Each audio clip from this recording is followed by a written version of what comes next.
আসসালামু আলাইকুম এভরিওয়ান। তোমার প্রতি অনুভূতি গল্পের দ্বিতীয় পার্ট। 12টার বাসে রওনা দিলাম ঢাকার উদ্দেশ্যে, কিন্তু কোথায় গিয়ে উঠব, ঢাকায় গিয়ে কি করব, খুব চিন্তা হচ্ছিল।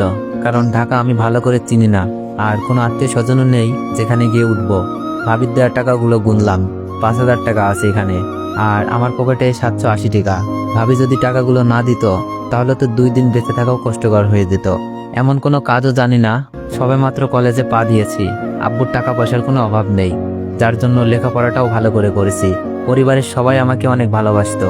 আমার কোনো দোষ ছিল না, শুধু একটাই দোষ, আমি মিথিলাকে পাগলের মতো ভালোবাসতাম। যখন থেকে বুঝতে শিখেছি তখন থেকেই মিথিলাকে ভালোবাসতাম আমি। একসাথে স্কুলে যাওয়া, খেলাধুলা করা, আমরা ছিলাম বেস্ট ফ্রেন্ডের মতোই।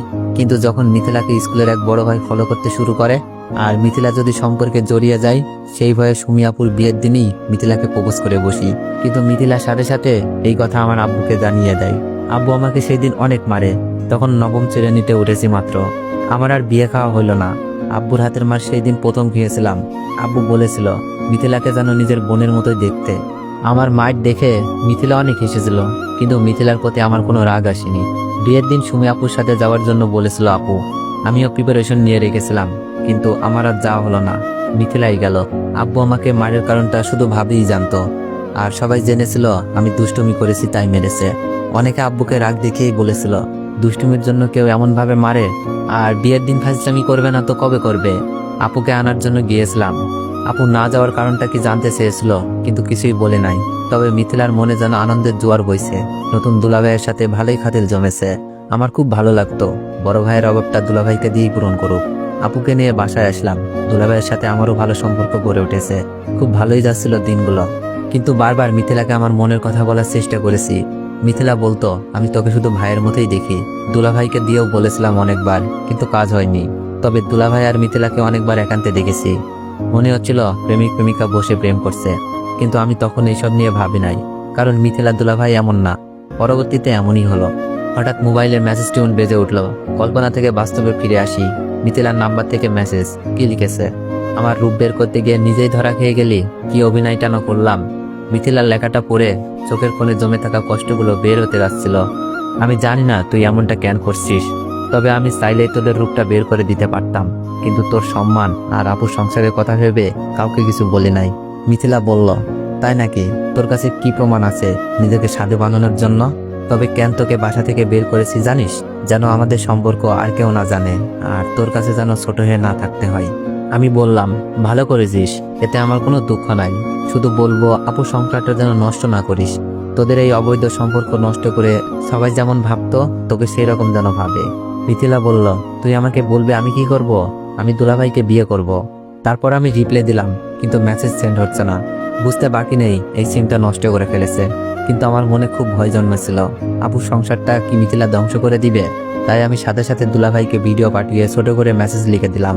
আমি চাইলে এই ভিডিওটা সবাইকে দেখাতে পারতাম, এতে করে আপনার সম্মান কোথায় যেত একবার ভেবে দেখেন। কিন্তু আমি তা করিনি। আমি না হয় এই অপবাদে ভালোভাবে বেঁচে থাকতে পারবো, কিন্তু মিথিলার আব্বু নাই। আমার আব্বু নিজের মেয়ের মতো করে আদর করে, সেই আদরটা থাকতো না। আর মিথিলার সম্মানটা কোথায় থাকতো?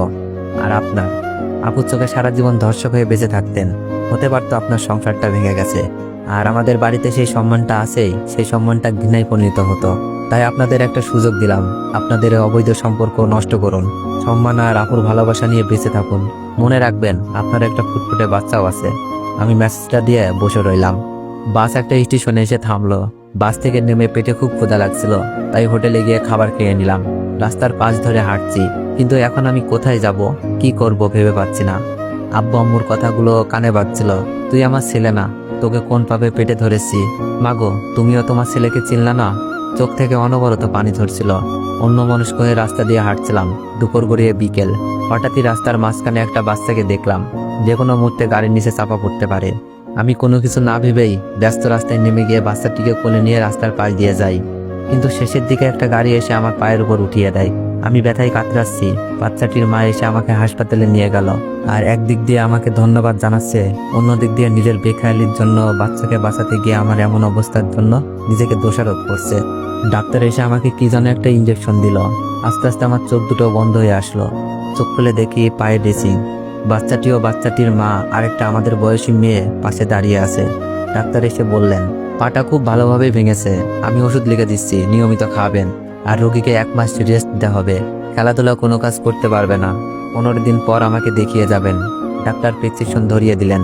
বাচ্চার মা বললেন, আমার জন্য আজ তোমার এত বড় ক্ষতি হলো। আমি বললাম, না না আন্টি, নিজেকে দোষারোপ করবেন না, এটা শুধু একটা অ্যাক্সিডেন্ট। আন্টি বললেন, আচ্ছা তোমার বাসা কোথায়? তোমার ফ্যামিলির কারো নাম্বার থাকলে দাও, আমি তোমার মা বাবাকে আসতে বলি।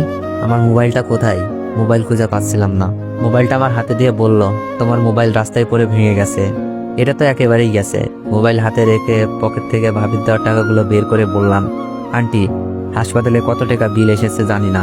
আমার কাছে এই কয়েকটা টাকা আছে, গ্রাম থেকে আসার সময় নিয়ে এসেছিলাম। টাকাটা নিন প্লিজ। আন্টি আমার টাকাটা পকেটে ঢুকিয়ে দিয়ে বলল, কি করছো তুমি এইসব? আমার ছেলেকে বাঁচাতে গিয়েই তোমার এই অবস্থা, আর তুমি আমাকে চিকিৎসার খরচ দিচ্ছ।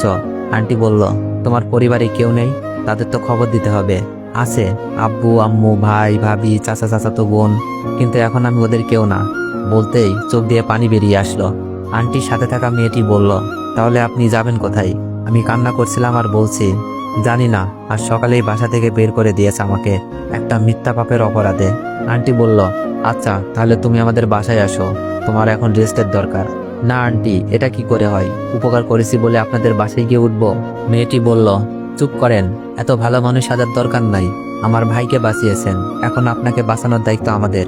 চলুন। চলো ওঠো। আন্টি আমার 1 হাত ধরে তুললেন। আন্টি আমার কাপড়ের ব্যাগটা কই?